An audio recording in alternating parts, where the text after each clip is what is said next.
Welcome to Parentcast. Hey y'all. This is Leon. You have to say it poshly, Leon. Leon. And you have Charlotte. You have to say it the British way, Charlotte. And then you have your boy Rashane. You get me, from South East London. You don't know. Don't forget to like, share, and subscribe. And follow us on Instagram. That's the Parentcast _ You gotta remember the underscore, because people always forget the underscore. _hub.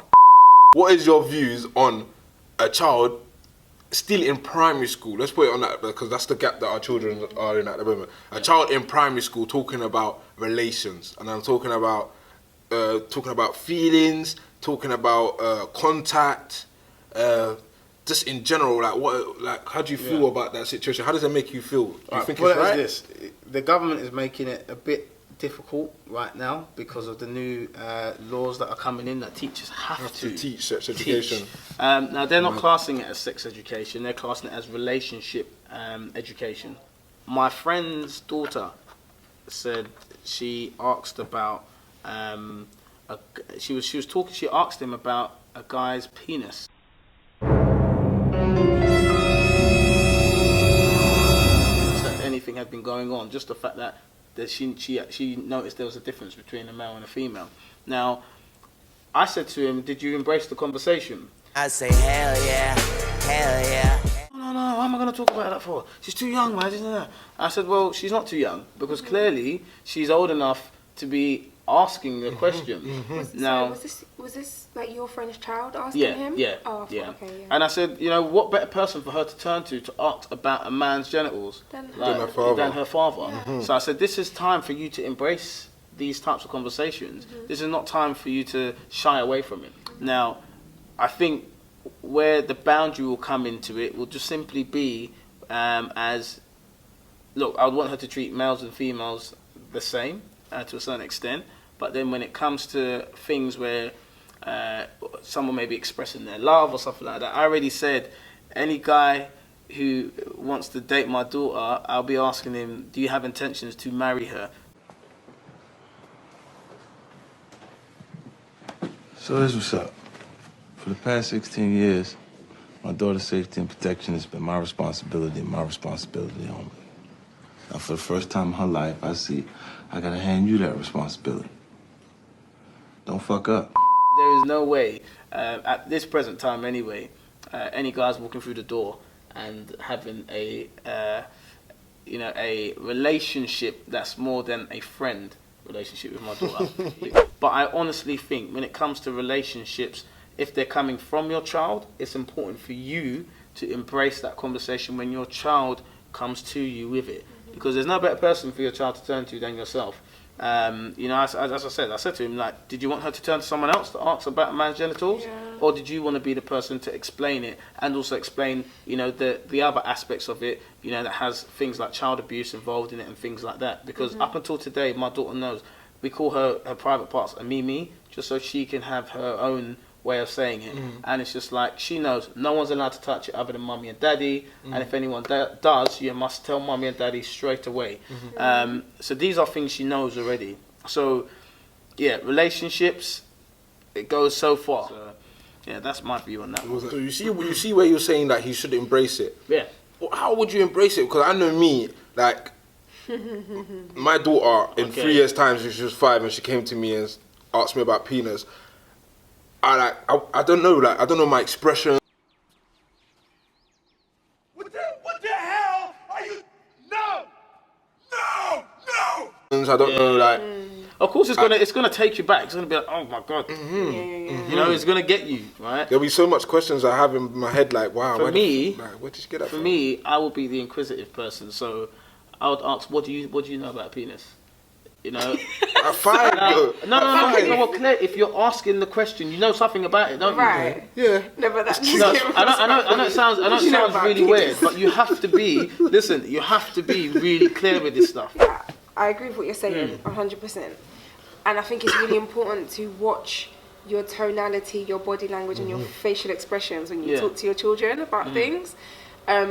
Just because I come from a background of working with young people, youth, and children with special needs and mainstream and whatever, And I remember that in like part of my training was if a child comes to tell you something, no matter what age they are, there's certain things you have to say, and there's certain things you are not allowed to say. Like, I think I'd keep it very brief, and I'd just be like, yeah, so daddies and men and boys, males, they have something different, and what mummy and you have is something different, and you know, it looks different.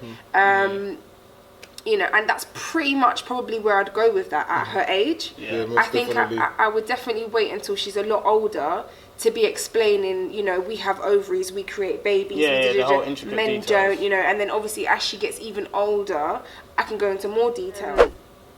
So my daughter has 4 male cousins, and obviously no siblings, and she's a very affectionate and emotionally aware, and like, you know, that's her personality in a nutshell. And she ran over to her male cousin, same age as her. They were both like 4 at the time. One time she hadn't seen him in a couple of weeks. She ran over to him, gave him a big hug, and they kissed on the lips. And my fiance was like, they did what? What? Excuse me? Why? And I'm like, how old are they? What's the age? It was 4. Oh, they're all the same age? Okay, well, yeah, 3 of them are the same age. And I was just like, well, you know, if you're totally uncomfortable with that, then maybe we need to talk to her about what is appropriate and what's not appropriate. But for me, I think it's important to explain that that's your cousin, and like that's okay to show that love. But someone who's not your family, someone who's not, you know, whatever, we don't do that. It's a really touchy subject, and I just think you've got to be very careful and actually be quite open as well with a child. Yeah, I think you have to have that the openness is important. You have to be open to kind of hearing it from a different perspective, and also open to seeing how your child will perceive what's actually happening. Because remember, from a child's mindset, it's a completely like really blasé, ignorant kind of approach to it. It's just like, oh, I don't know, like, so for it's not important. exactly. So if I did see my daughter kiss her cousin on the lips, I'd probably say, okay, you don't have to do the lips, you just do the cheek, you know, that sort of approach to it, just to keep it like subtle. But I'm happy that you're showing, because for me, remember I said the emotional intelligence, empathy and sympathy, those are key things for any human being to have behind them. They have that, they can really build relationships really well.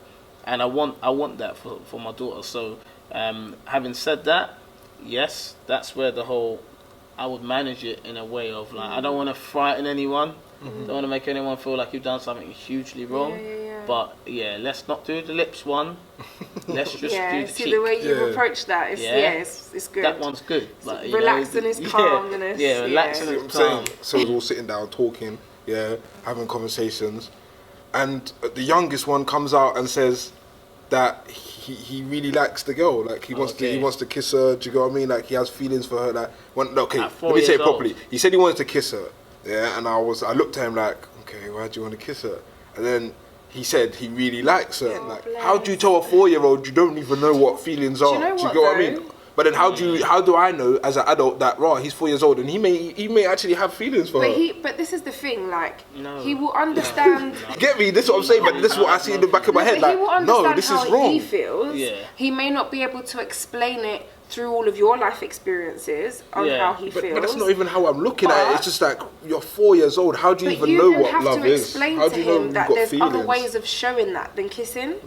Like, for example, one thing that me and my fiance have gotten really good at, and actually I've had to take lead from him, is really, really explaining things in detail when it's necessary, because that's how they learn, like socially. Do you know what I mean? And in that situation, I believe my fiance probably would have said something like, okay, well, it's really good that you can identify that you feel this way for him, but there's other ways of expressing that. And maybe holding the door open for her might be a good suggestion. That really shows how you feel towards her. Maybe helping her pull her chair back or push it in. The first thing that came out of my mouth was, I was like, son, you're only 4 years old. Like, you have feelings, but you don't know what love is. And he kind of looked at me like, Do you know what? I haven't reached that place yet. I just know With a Sienna daughter, likes I to don't know. play with different people. Like whether it be her best friend at nursery is a girl right now. She's got bangs on about a girl called Arabella.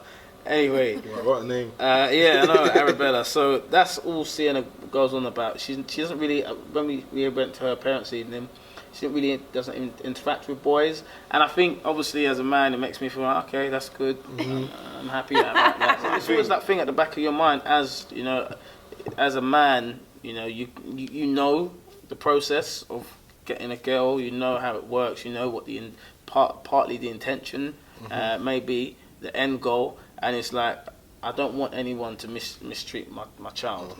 And then having a girl is even more, you know, you know, I don't know if you're more protective, because as I said, I haven't had a son. But I do think in the back of my head, like, if I had a son, would I be a bit more like, well done? You know, I don't know. And exactly, and this is what I'm saying. And this is where would be like, nah. You got to have a borderline, because that's what I'm saying. That where I said I don't want him to be too much of a pushover, but I still want him to know that, raw. This is, you got to show affection. Do you get what I mean? Yeah, of course. Because I'm not gonna say to him, no, don't even show no attention. Like, you don't love her. Like, I'm not gonna say that. And there's certain guys I've seen tell their chans that are in there, like, okay, would I say end of primary school, going into secondary school, and I've seen them tell their sons, yo, Gallus, do you know what I mean? Like, Right. I don't agree with that. So like, when as soon as you said that scenario there, I was thinking, I don't even know how I deal with that scenario. I don't know if I would actually address it. I don't know if I would like question her. Again, her age, like, I think that's what I would do. I think because she's 5, I'll question her. I'll be like, how do you know about penis? Why are you asking me about penis? Has anybody showed you their penis? I know, but I don't know how to. It's the when I'm passionate, I don't know like my expressions. Exactly, I look aggressive in it, but I can't help it. Angry. When I'm passionate, that's how I am. Like, my hands move, like, remember, my like, face. the first thing that babies have to read off of was your facial expressions and your body language. Your child, that's their strongest sense of understanding.